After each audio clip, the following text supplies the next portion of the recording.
Muy bien, segundo bloque con Alejandro Cacase. Alejandro, el día que estamos grabando el programa es 28 de agosto. Se cumplen 50 años de aquel histórico discurso en 1963 de Martin Luther King, en el que reivindica los derechos de los afroamericanos con aquella famosa frase de "tengo un sueño".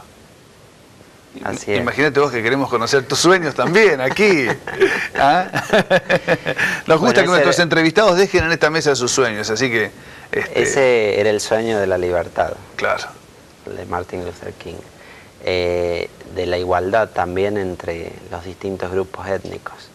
Perdóname que te interrumpa, Alejandro. Tenemos que avanzar en eso. Dicen que aún hoy en Estados Unidos los afroamericanos son los que están en peor situación social, económica. Sí, por eso te decía cuánto tenemos que avanzar en eso. Cuando me tocó vivir allá lo comprobaba. Dentro de la diversidad étnica sigue habiendo una discriminación económica muy fuerte. Se ven las remuneraciones, en el acceso a los empleos, a nivel político también, el grado de integración en las decisiones reales, en lo social. Fíjate, una vez que me tocó también, en otro caso, ¿no?, viajar a Sudáfrica, ver cómo uno dice cayó el apartheid y ahora es otra realidad, pero en lo social siguen existiendo esas desigualdades. Por eso creo que desde la política tenemos que trabajar mucho para poder equiparar situaciones, para proveer igualdad real de oportunidades entre las personas y ver que más allá de lo que las leyes formalmente provean, tenemos que hacer mucho para que todas las personas tengan las mismas posibilidades en la vida, para que de acuerdo a sus méritos, a su trabajo, a su esfuerzo, puedan lograr sus cosas, desarrollarse, pero tenemos que permitir y trabajar que todos partan de una misma base. Eso para mí es un concepto central de lo que la política debe hacer. ¿Y lo trasladás, por supuesto, en tus sueños aquí a San Luis? Seguro que sí. Para mí en San Luis, uno de mis sueños tiene que ver con avanzar en el diálogo dentro de una nueva generación de la política. Me parece que nosotros hemos vivido 30 años con muchas confrontaciones, con muchas divisiones dentro de nuestra sociedad, con un grado de polarización política muy fuerte. Pero veo que hay una generación de dirigentes en los distintos partidos políticos que tienen una vocación de diálogo, de entendimiento, de tender puentes para construir el San Luis del futuro, que tenemos interés en pensar el San Luis del 2020, del 2030, pensándolo en base a políticas públicas, a planificación, y con esos sueños, con poder ser parte, Creo que tengo dentro de la política esa vocación de diálogo, de poder, si tengo que trabajar con gente de otros partidos para ponernos de acuerdo, tener la disposición para hacerlo, buscar las mejores ideas que tiene cada uno, liberarse de la confrontación coyuntural y diaria y decir, trabajemos en este sentido. Y por eso creo que podemos mejorar muchísimo, crecer como provincia, potenciar cosas buenas que tenemos y también solucionar muchos otros problemas que sufrimos y avanzar para que sea una provincia pujante, importante dentro de la nación argentina, ¿no? Claro. ¿Sentís que hay un tema en particular, Alejandro, que debería tener mucho más, se debería abordar desde otro lugar, con muchísimo más diálogo, como una deuda pendiente puntual que tengamos aquí en San Luis? Para mí siempre... Fruto de la falta de diálogo. Sí, me parece que el tema del desarrollo institucional es importante en la provincia, en que nosotros avancemos en fortalecer nuestras instituciones locales, que haya municipios que tengan las competencias técnicas y también los recursos económicos, políticos, como para poder proveer a las necesidades de desarrollo local de sus ciudades, localidades. Creo también que debemos avanzar mucho más en tener una representación política equilibrada, en tener una justicia a la que todos puedan acceder por igual y que encuentren solución a sus problemas. Y después también es parte de la agenda pública mejorar la prestación de los servicios sociales, ¿no? Tanto en la salud como en la educación, en el rol que tiene que tener el Estado en la provisión de esos servicios. Pero creo que en esto es más factible el diálogo. Me parece que donde ha habido mucha falta de entendimiento ha sido en lo institucional. Y nosotros debemos, hacia el futuro, no por una confrontación actual, sino hacia el futuro, avanzar en una concepción de un Estado mucho más transparente, donde se pueda acceder a la información con facilidad, donde reforcemos mucho la participación. Mi concepción es de una democracia donde no tiene que simplemente haber representantes a los que se les transfiere el poder por 4 años, hacen y disponen como quieren, y después hay una elección nuevamente, sino donde los ciudadanos tengan una participación mucho más fuerte a través de mecanismos de democracia directa, a partir de poder proponer iniciativas y votarlas ellos mismos. Entonces, ¿encontraste un electorado interesado, Alejandro, en hablar de todo esto permanentemente? En la participación, sí. Por ahí algunas de estas cuestiones como el referéndum, la iniciativa popular, tienen cierto grado de complejidad y hay que trabajar mucho más en hacer docencia cívica sobre la utilidad que puedan tener. Pero más a nivel local, he notado, por ejemplo, el interés en la creación de consejos vecinales, de que, por ejemplo, muchas localidades donde tienen un intendente comisionado, pero quisieran tener una comisión municipal o tener un consejo de vecinos donde pueda haber una participación más plural de acompañamiento al gobierno, de poder decidir a través de presupuestos participativos qué cosas quiero arreglar en mi barrio. Me parece que hay voluntad más fuerte de participación por parte de los ciudadanos en este tipo de herramientas que les permita decidir. Lo que pasa es que como en todo, el ciudadano no quiere simplemente que se lo tome de consulta, como decir, para cumplir un trámite de participación, sino de tener la capacidad de genuinamente decidir. Creo que tenemos, y esta es una concepción que más allá de los partidos políticos me parece que representa un cambio cultural sobre lo que consideramos de la democracia en Argentina.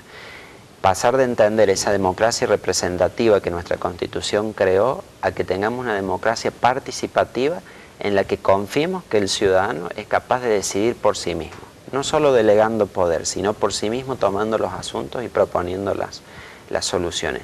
Y en esto hay muchísimas herramientas, por supuesto, dentro de los esquemas constitucionales que se pueden utilizar para cumplir con eso. Pero este sería uno de mis sueños también, de mis objetivos, trabajar en un sistema político que le dé mucha más confianza al ciudadano para decidir y no solo a los gobernantes.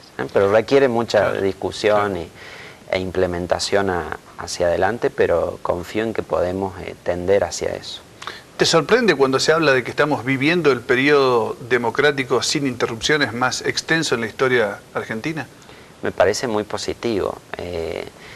Yo no... Porque vos naciste ya dentro de la democracia. Sí, yo he sido un hijo de la democracia. Claro. Yo nací en el año 85. Claro. No me tocó padecer lo que fue el proceso. Eso la verdad que lo conozco, por supuesto, pero por relatos, no por un testimonio ni vivencia directa. Pero me parece que aquellos que hemos tenido este gran privilegio de nacer en democracia, tenemos también una responsabilidad muy fuerte para conservarla, para consolidarla y para profundizarla, para hacer que sea un hecho la no interrupción del régimen democrático, pero también lograr que la democracia tenga mucho más contenido. Porque claro, en el 83 la democracia significaba libertad, significaba liberarse del régimen, pasar a otro sistema político. Pero hoy la democracia tiene que dar respuestas también. Cuando vos ves las consultas que se hacen en Latinoamérica sobre la democracia, hay algunos que hasta prefieren gobiernos autoritarios si les proveyeran resultados económicos o sociales. Y esto, por un lado, debe darnos preocupación, pero por el otro lado debe llamarnos la atención de que la democracia hoy tiene que proveer soluciones en lo económico, en lo social. Primero, como decía, por ejemplo, Montesquieu, la democracia para que funcione hay que enseñar a amarla. O sea, un sistema de gobierno que funciona por el trabajo de sus propios ciudadanos, tienen que los ciudadanos confiar en que funciona, creer en el sistema considerar que es útil, hay que desarrollar esa virtud. Pero por otra parte, no hay una democracia que resista sin igualdad. Cuando tenemos desigualdad en la distribución del ingreso, de la riqueza tan fuerte como tenemos en Argentina y en toda nuestra región, que algunos lo tienen todo y otros tienen muy poco, algunos tienen acceso a todos los servicios como en el primer mundo, mientras otros padecen la miseria, la falta de servicios básicos. Creo que no hay una democracia que resista eso. Entonces, claro, para prolongar la vida de nuestra democracia le tenemos que dar un fuerte contenido social que dé oportunidades para todos. Alejandro, ¿y cómo interpretás aquella famosa frase de Raúl Alfonsín: con la democracia se cura, se come, se educa? Bueno, creo que eso significaba posibilidad. Eso significaba decir, empecemos con la democracia y es posible que con la democracia logremos todas estas cosas. No significaba que en el momento iban a ser realizaciones inmediatas, pero significa que es un sistema que si construimos entre todos nos permite lograr estos objetivos. En definitiva es un norte que se fija con eso. Nosotros tenemos que trabajar fuertemente para que la democracia sea capaz de proveer todos esos servicios a los ciudadanos, para proveer bienestar. En definitiva tenemos que perseguir, desde un punto de vista de los derechos también, que los derechos no son solo la no interferencia del Estado sobre nuestra esfera de intimidad, sobre nuestra posibilidad de decidir sobre nuestras propias vidas, sino los derechos también es construyamos entre todos un sistema que nos provea un nivel de vida adecuado para todos. ¿Y sentís que alguna vez se malinterpretó, entendiéndola casi como con ingenuidad, esa frase? Sí, se malinterpretó esa como tantas otras, como la de la casa está en orden. Y, habría que hacer un análisis sobre eso, pero creo que claramente se hacen interpretaciones malintencionadas a veces de las declaraciones. Pensaba en él por esto de que estamos próximos a los 30 años de democracia, ¿no?